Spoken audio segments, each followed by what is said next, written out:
General Nolen Bivens joined Americans for the Arts in 2021 as president and CEO of that organization. In addition to being a U.S. Army infantry officer for 32 years, retiring as brigadier general, he is an avid lover of the arts.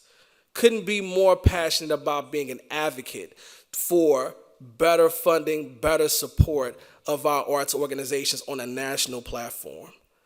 And that will obviously bring about benefits for our arts communities. And so he is the leader of an organization that helped us conduct AEP 6 for the St. Louis area, as well as for over 300 communities throughout the United States. So without further ado, I'd like to welcome up, and please join me in welcoming, Mr. Nolen Bivens.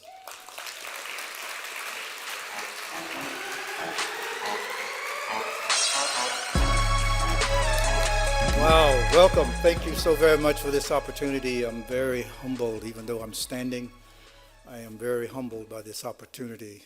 Just don't know how much it means to be here with you, particularly in St. Louis. Gateway to the West, I'm told, right?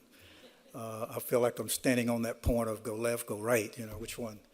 Thank you so very much for this opportunity. I promise not to be too long today for you.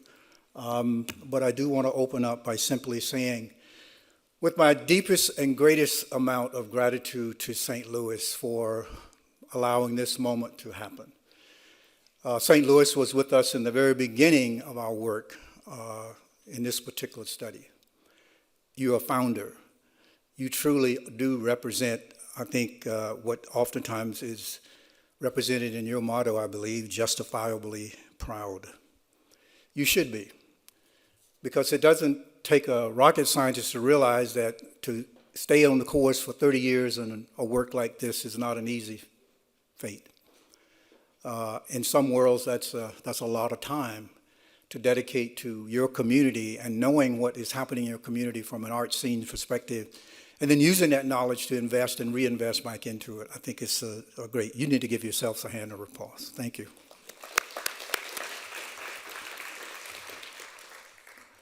The Arts and Economic Prosperity Study 6 changed the conversation about arts from the idea that it's arts for art's sake to this idea that is an investment in an industry that provides both cultural and economic benefits to the community.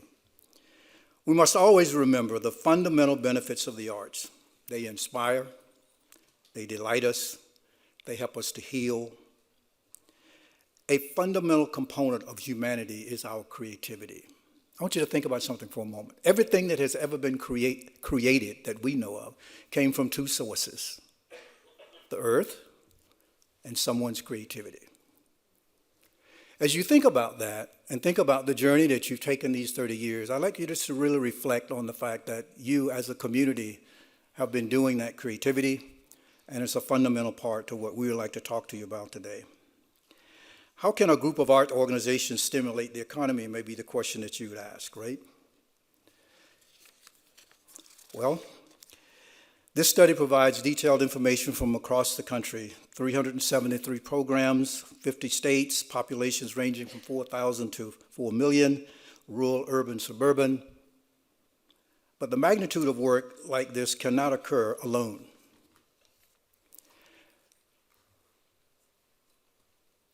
I use this graphic oftentimes in traveling to make one point. Success today in today's world depends upon equitable and collaborative relationships. This image is simply showing how something comes together that's sweet and we all like. But truly, coming together in a moment like this and the value of art takes the same kind of ingredients. Creating the environment for broad public support for the arts and the policy and funding support that follows requires that every possible partner plays their most powerful part, and that each partner recognizes, and this is very key, the other partner's ability to contribute. That's what we've recognized with St. Louis, and I thank you for that.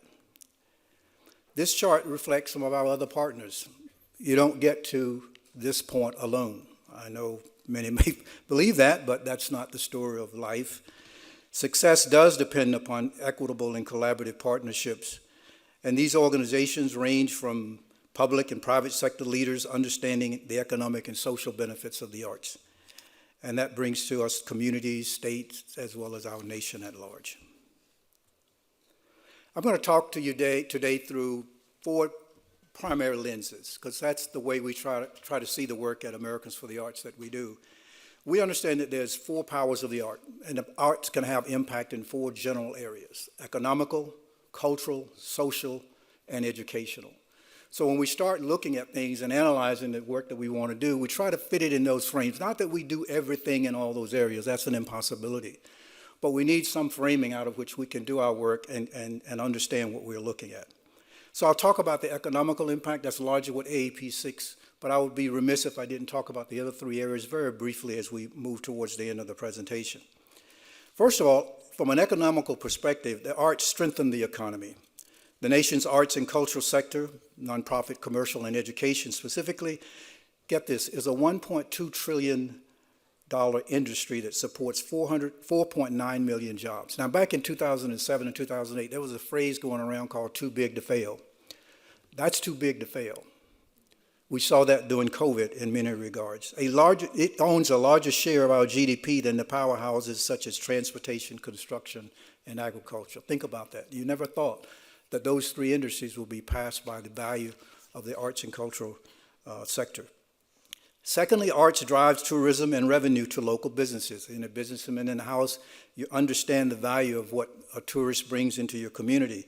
The nonprofit arts industry alone generates $166.3 billion in economic activity annually. Spending by arts organizations and their audiences supports 4.6 million jobs and generates $27.7 billion. I promise not to bore you with a lot of numbers today. I just got to get through these off the top. Bear with me. Art travelers are ideal tourists. They stay longer, they spend more, and the data proves that more than anything else. And that brings tax dollars back to your community. By the way, I applaud your community for the tax-based approach you have to arts, because that ensures you'll have continuous and sustained growth. So these are the big numbers: $151 billion in industry spending. 73 of that came from the organizations themselves, your art organizations throughout the country. And there was about $78 billion that was spent by these audiences in venues that many people attended. Nonprofit arts and cultural organizations spent this amount and purchased goods, services within the community. Members of chambers of commerce saw the value and involved the marketing and promotion throughout the region of the country. Art organizations, this is the key thing, are good business citizens. It's not just art for art's sake. Remember, I said it changed the conversation about arts. What is the economic impact of that spending? Impact really comes into 2 major areas as I see it: 2.6 million jobs throughout the country, $29.1 billion in terms of tax revenue that goes back into our governments. It employs more than just artists. It's curators, it's musicians. They pay builders, they pay plumbers, they pay accountants, they pay printers, occupations spanning all the industries. This is what the arts sector employs, just like any other sector. Because art organizations are strongly rooted in their community, these jobs that necessarily remain local and cannot be shipped overseas. Think about that.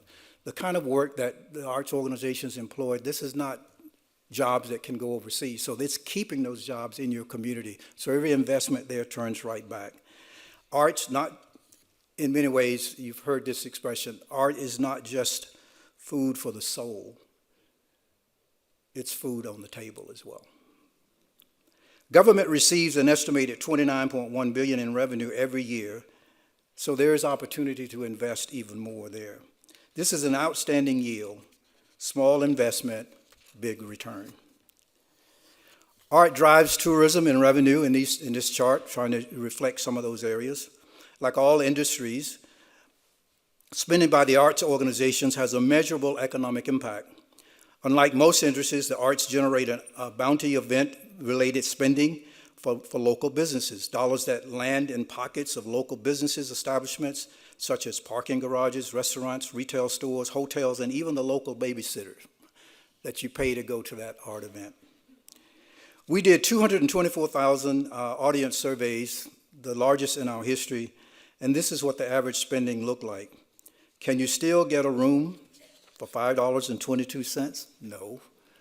These are averages to give you an idea of what the whole of one would look like. Event-related spending, local versus non-focal. This is very, very important because this gets, again, at the tourism aspect of it. 79% of Americans agree that arts attract travelers and is good for tourism. Apologies. But 70% also agree that the arts improve the image and identity of their community. A lot of the development projects that I see throughout the country are really rooted in a lot of art, innovative ways of doing and looking at the community. 53% say that when planning a vacation, they consider what's at that destination as a part of that in terms of arts and cultural activities. Really a key driver there. And also, just a note, 66% favor government spending for the arts more and more. So please, go talk to your decision makers locally. Here's the interesting part. Nolen local attendees spend roughly $60.67.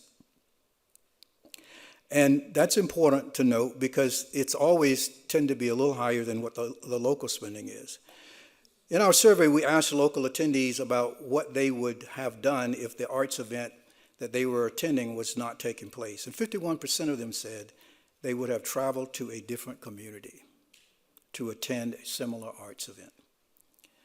Of the 30% of arts attendees who are residents, nationally, 14% of them reported on overnight lodging expenses. The average is $204 for that kind of expense. And when you can get this heads in beds, that's even more cash registers ringing, right? That's more economic impact. These data show that the power of the arts draw visitors into community, and these people spend money. It also shows that the arts keep locals and their discretionary spending in the community. That's fundamental. That is why we say a vibrant art community is good for local businesses. I'm going to say this, I hope I don't offend anybody. Putting cheeks in the seats and dairies in the chairs, right? That's very, very important. For this analysis, only one night of lodging expenses counted towards the audience expenditure. Remember, we have to understand the math of that, so we didn't want to confuse the data and have ourselves double counting, so it's just 1%. The idea in this chart is that in addition to spending information, all of the 224,000 attendees who provided their zip codes in this particular survey, we could also determine whether they lived in or out of the community in which they were commenting on. Nationally, 30% of the arts attendees come from outside the county that they live in. That's down from about 34% in 2017, but remember, we had a pandemic in that process as well. Does outside visitor spending differ from local attendees? The answer is yes, and it's significantly more. I want to turn a little bit now to the social impact of the arts and what we gleaned also during the study about the value and the impact of the arts socially within our communities. Arts have a social impact. I think everyone knows that. The University of Pennsylvania researchers have demonstrated that a high concentration of arts in a city leads to greater civic engagement, more social cohesion, higher child benefits, and lower poverty rates. Arts improves healthcare from a social perspective. Nearly 1/2 of the nation's healthcare institutions provide arts programming for patients, families, and even staff. 78% deliver these programs because of their healing benefits to patients, shorter hospital stays, better pain management, and less medication. And for those out there who've already put the question out, what is the general doing in the arts? I'll just give you a hint right now in case the question does come up, but I'll talk about it later. It has to do with healthcare for our servicemen and women. Arts for the health and well-being of our military is something that really set the notion for my journey into the arts because of the value that it brought to healthcare and for those individuals that are serving. Across the military continuum of the arts, it promotes resiliency during pre-deployments, deployments, and reintegration of the military service members into our society. Veterans, their family members, and caregivers also benefit from the value of the arts in this area, and we can talk more about that later. Arts also strengthen mental health. The arts are an effective resource in reducing depression and anxiety and increasing life satisfaction. You know, during COVID, we realized that even millennials saw there was no value in being alone all the time. We're living longer, and we're living alone longer. That's also a health mental. We know the challenge in our high schools right now from the mental health crisis. So art allows that alternative that can be there to help in these moments. Arts is an effective resource reducing depression, as I said, and also we saw that during COVID. Arts do have a social impact because it builds livable communities.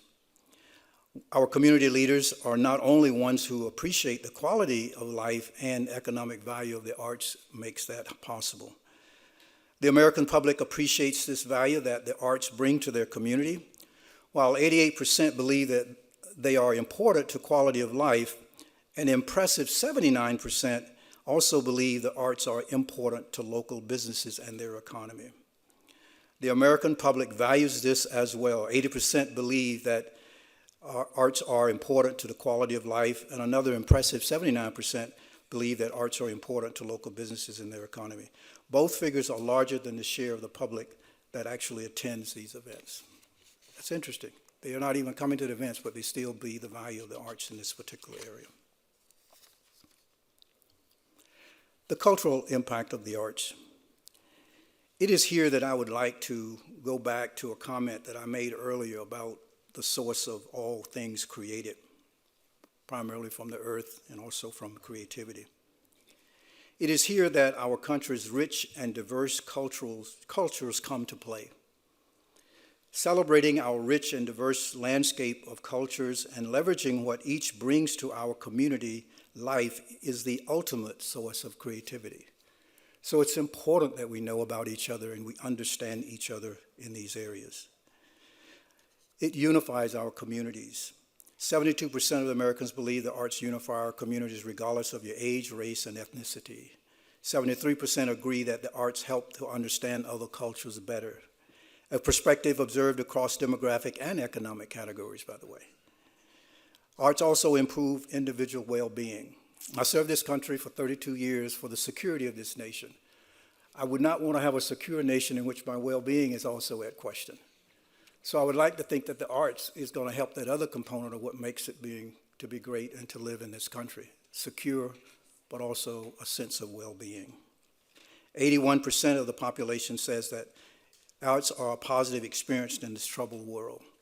69% of them believe that the arts lift up and go beyond everyday experiences. And they also feel that arts give them pure pleasure to experience and participate in other than what's happening in the world.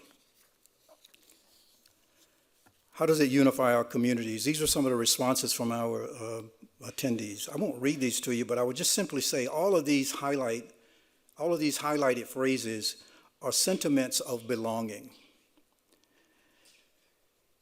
As we see the issue of belonging more and more a part of our society and our country, belonging is one of those inalienable rights, I think, that was spoken of in our Declaration of Independence, just like life and liberty. To feel that you belong, feel that you're a part of a community is so vital. And again, I comment and I compliment St. Louis for what they have done here in the 30 years to continue to make this unification within your community so vital and important.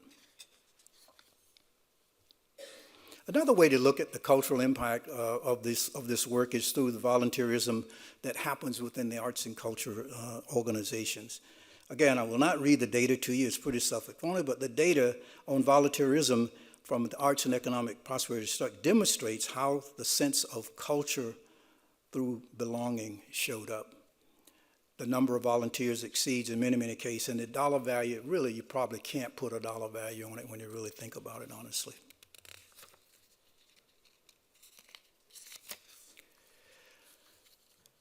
Back to the idea of well-being, this is some specific numbers. And I want to pause a little bit here again, because this is a very important piece of information for us to take in. No matter the culture, we all seek and long for a reality of well-being within our community, within the communities that we live. We often hear the expression, follow the money, if you want to know where someone's priorities or where they're placing emphasis in life. Look at these two numbers. In the overall population, the average spend on events that related to art was $38.46. we for the first time was able to get a look into what that meant for BIPOC communities as well. They on average spend $38.29. That's a 17 cents difference. Follow the money. People are spending their money in terms of what values they have for their community and what they would like to see. That tells us, if we really want to take a moment and pause, if we're investing in all these communities equal, think of the economic impact even more so that we would have. If people are saying, I want to spend money in this area, I will spend money in this area, and there's only a 17 cents difference between the two, if I did my math right. I think I did. The other part of this is that arts build empathy and understanding. And I've kind of been around the world a little bit. I've seen a lot of different cultures and nations and countries, and understanding is key to moving forward in any particular thing. And boy, do we live in a world that's very polarized right now in all kinds of views. The name of that bridge for getting those views shared, I think, is empathy and understanding. And we see clearly 72% of the Americans agree that arts and culture provides that shared experience that people need in understanding across these boundaries. It's just not economics, it's also making our communities more livable, and it's the bridge to get from one side of town to the other, literally. Now I'll spend a little time talking about the educational impact of the arts. Arts spark creativity and innovation. That's just the kind of bottom line to it. The science and the data is there. Creativity is among the top 5 applied skills sought by business leaders per the Conference Board's Ready to Innovate project and report. 72% of them saying that creativity is of high importance when hiring. Research on creativity shows that Nobel laureates in the sciences are 17 times more likely to be actively engaged as an art maker than other scientists. Think of that. These are the national Lowell Prize winners who are finding, and we find from the data, much, much more likely to be involved in the arts as well as their science and their work as anything else. Creativity is the human resource I would like to put my bet down on today, that if we put more here, we will realize better communities, better economic value as well. For it's the source of innovation, science, business, and even arts itself benefits from the notion of creativity as well. It draws upon and causes the progress that we seek so much to further. And you know, education is at the bottom line of all of that, right? How does art improve academic performance? These are statistics. It's known. This data has been around quite a while. We just revalidate it. 9 in 10 Americans say that it is important to the arts to be offered in schools. We know the challenges in our school system now. Students engaged in arts learning have higher GPAs, standardized test scores. We know this. This is data. We don't have to argue with this anymore. So the value of it inside of our communities is so important. These academic benefits are repeated by students across all socioeconomic strata. Yet the Department of Education reports that access to the arts education for students of color is significantly lower than for those of their white peers. 91% of Americans believe that arts are part of a well-rounded K-12 education system.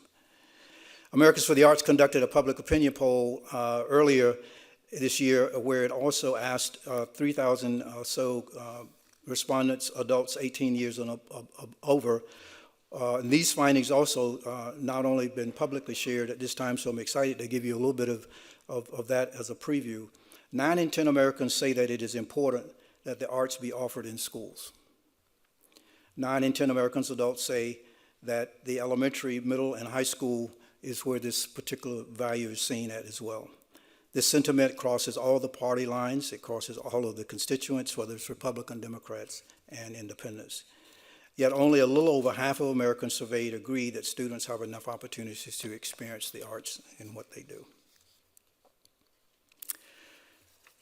I'm often fond of saying as I move around the country, this changed the conversation that this study has created, really has changed the conversation about the arts. I truly believe the arts are a national asset. It's no longer the highbrow arts. It's not arts for art's sake. That's important, and that's definitely necessary. But when you look at how the arts have become a greater ingredient in all of our lives in so many ways that I've talked about, economically, educationally, socially, and culturally, we can no longer talk about the arts just in terms of their aesthetics and the way that they cause us to enjoy so many aspects of theater and things. Everything Americans for the Arts does starts with this premise that the arts make our communities healthier, stronger, and that it can and should be something that everyone, and that's the arts included everywhere, has the opportunity to enjoy. I'm fond of saying it this way. I think every American has the right to enjoy and experience the arts for a lifetime. We are living longer, from 4 years old to 92 years old. And art is coming to be a great ingredient. It's a second career, third career for a lot of individuals, because we are, in fact, enjoying longer lives. The arts should be thought of a national asset. It should be supported, cultivated, and nurtured just as such. In this sense, I want to just challenge us all to understand that while it is a national asset, it's a shared responsibility. Again, another little simple graphic that starts with the sense of shared responsibility on the top right. It leads to action, changes, and information for our policymakers, and then also the allocation of resources that makes a difference. While a majority of the public believes this truth based on our public opinion polling and others research, it's often not their default way of thinking about the arts. This makes it harder than it should be to ensure that the public treats the arts as a shared responsibility and critical in both policymaking and allocation of related resources. So that's the thing that's ahead of us. And the key thing on this point is that now we must take this data of AEP 6 and we must use it to that end. It must be a priority for all of us to change public perception in the way that leads to action. I want to end with a key point I talked about in the beginning, and that is creativity. This is where I would put my bet. And Maya Angelou says it very well. You can't use up creativity. The more you use, the more you have. Thank you so much, St. Louis. Glad to be with you.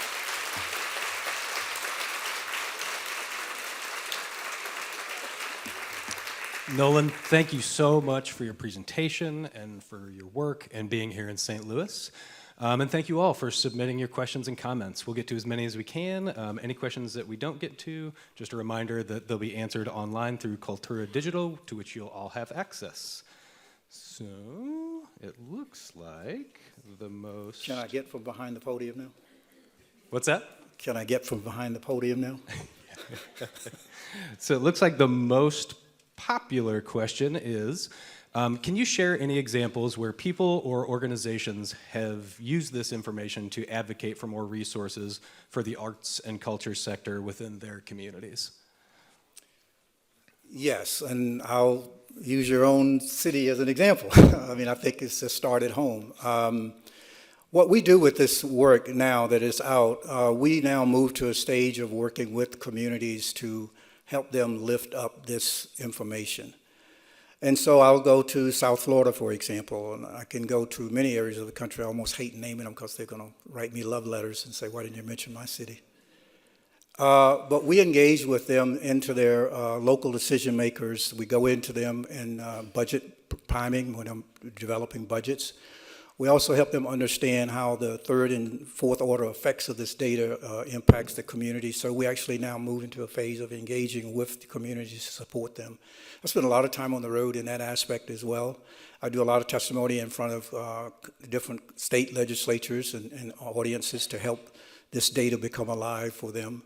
So I think it's in that phase, without naming too many names of states and getting in trouble.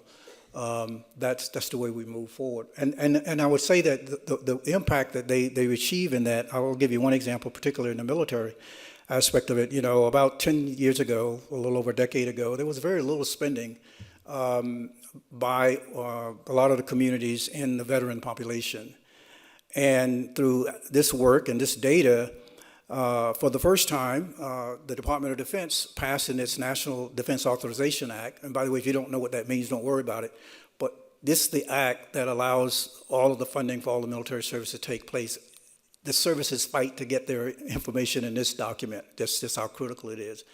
And about 2 years ago, for the first time, DOD put language in their Defense Authorization Act authorizing the use of arts in their therapy programming. That's a valid example of it. And many states followed with that. So was that data used to those kind of examples? Nice. Thank you. Do you envision a future where this data on a national scale will free up more federal dollars to benefit the arts? Well, that's my dream, right? I have a dream, right? And I think the answer is yes. I think I'm beginning to see glimpses of that. And I'll use two organizations as an example because they do a lot of regranting, a lot of which happens, I think, right here. The National Endowment for the Arts and also the National Endowment for the Humanities. It's kind of hovered for a decade or so around 180 some million. We broke 200 million 2 years ago, and with the indications of the Senate right now, we're at about 207 million for 2024 funding levels, right? So yes, I think that I have this optimistic hope. Philanthropy, by the way, increased even during COVID. I don't have the number on the top of my head. I think it's in the 50 some millions, but they increased their funding to these particular programs, and we all share similar, same research. Thank you. Could you speak to the impact of arts on civic engagement? Well, I think this is where we have a lot of improvement, to be very candid with you, but it doesn't mean it's not happening. Civic engagement right now, I think, stands at that threshold of need by the arts, and I think the arts are uniquely positioned to do that.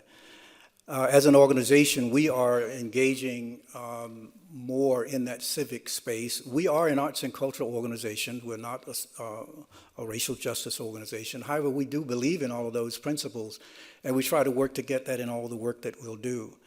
We're doing a lot of work, as you might have seen. One of the partners that was on our chart is an organization known as Race Forward. So we're looking to find ways to increase artists and community participation and connecting at the local level, those local level racial justice kind of organizations and the local level arts and cultural organizations, getting that connection and moving forward, that grassroots effort there.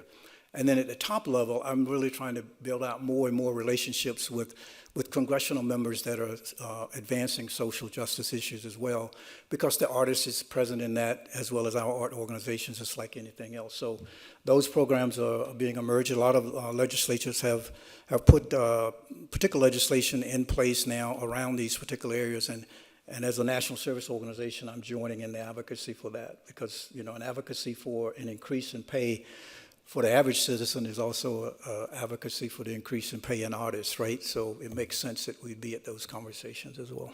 Yeah, thank you.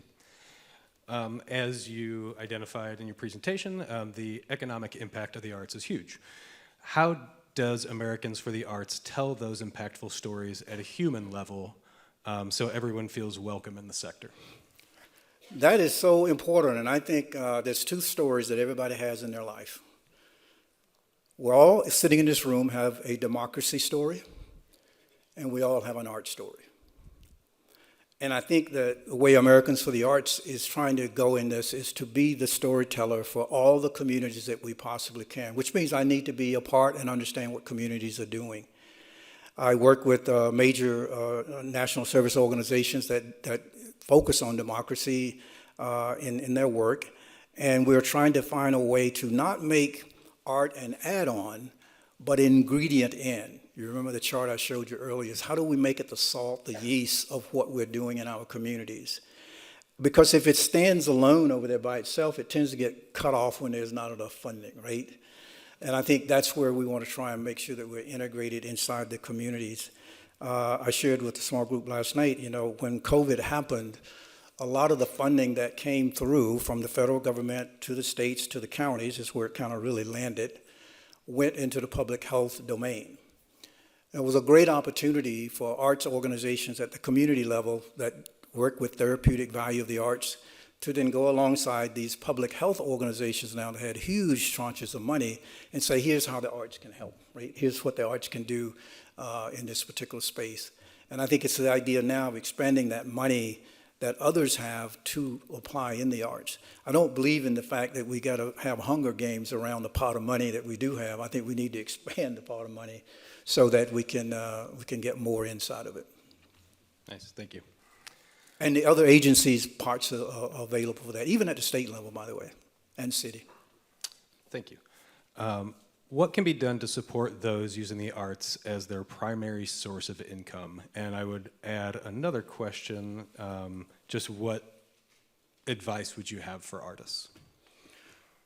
I'm going to say the last question first, get a tax ID. But let me come back to your question about the economics. So yeah, I think that what it means for me now as a national service organization is I got to go over and meet, the Labor Department director, as well as reading the National Endowment for the Arts executive director. I think Secretary Buttigieg needs to be a friend of mine, just like anything else, because that's where labor is, and labor is about what the artist needs to be. Artists, for the most part, are gig workers. They are not always represented in the legislation as a normal employee, and coverage and benefits of that sort are not the same. So I personally, as an organization, we work towards making that legislative much more beneficial across all of the segments of work. And that means now for me, I have to engage agencies and organizations that are in the core of doing that work for all of Americans, but also pull up and say, this is what it means for the arts organizations. It means I need to partner with organizations that have those issues of income parity at the forefront as a part of their advocacy. That means union organizations and things like that. And this is new territory. This is things where we have to go that we've never been before. One of the fundamental questions I often ask the staff, where do we need to go that we have never been? And I offer that question to you all as well, because now we're in this moment. It's truly a transformative moment. It's not a moment where we do the same thing differently. It's a new kind of different. I often tell the metaphor about the caterpillar and the butterfly. If all of us saw a caterpillar crawling across the stage here, we all would look at it and intuitively know it's one day going to fly. Probably the caterpillar doesn't know that yet, right? So I think we're in that state of caterpillarism, as I say, because we have to understand how we're going to fly differently now. The world created us with this situation. It's doable, it's achievable, it's possible. It's calling us out of the ordinary to the extraordinary. And I think this is where we have to understand that these questions like you're talking about there that impact artists, we have to go into those audiences that we've never gone in before and make the voice of artists and arts organizations known and heard. That's what we are committed to do at Americans for the Arts, because we want everybody to experience the arts for a lifetime. Thank you.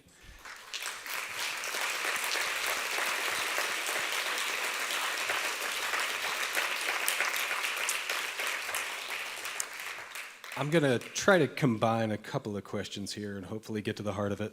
Can you comment on diversity and equity in philanthropy and its impact on innovation in the arts? Oh, yeah. I'll anchor that in this notion of creativity again. And what I find in philanthropy, this is a two-edged sword, so I'm going to be careful. Philanthropy does a lot of funding in a re-granting way, and re-granting is very, very important. It's fundamental to what we do here. But in some conversations with philanthropists, I'm finding that many of them want to find more entrepreneurial ways to serve artists and art organizations at the local level. And in some of the conversations I've had, it kind of goes something like this. And I really support this because I think that we need that entrepreneurial reality to what's really happening on the ground. Because if I'm a young engineering student and I come out of graduate school and I got this greatest idea, I'm building it in my garage, philanthropy and investors will come to my garage and they will invest in that at risk. They don't know if I'm going to succeed or not. So I think philanthropy can find those plays to prudently take risk on art programs and art organizations that are happening in our communities that take a little bit of risk, right? That's what we're built off of, right? Risk. And I think it's enough examples out there and a lot of really creative artists that can do these things in our community that's another area where I think philanthropy can really expand into. It's just thinking about it differently. That's how Silicon Valley got to where it was. It said, well, I want to take a risk on this guy named Steve Jobs. And I think they are in the art world as well. Yes, thank you. I think we probably have time for one more. Have you tried to survey state and congressional legislators to see what they think about the arts and arts funding? Yeah, there's two things we do. We do what we call a legislator report card on an annual basis. And what we really do is look at the actual voting record of legislators on particular, this is at the federal level. And I encourage that kind of project, and it's a great project for people to help local arts agencies fund in their local areas to find out how that expenditure is happening. And you find that as we do that, that's not done to segregate or divide. That's just maybe to understand, who's doing what to what part. And the percentage of that is promising. Now, I take the idea that I really have to be bipartisan in everything that I do. And I would also tell you that, as I shared last evening, also, we have to understand that we have a responsibility as advocates to help our legislatures and our decision makers know why they should be investing in something, right? I've never met a Republican, Independent, or Democrat legislature that did not want some artwork to help veterans. They always ask me, how do I get some of that? But that's one of those common grounds that we have to build and understand how we get legislatures to understand what's the value and importance to them.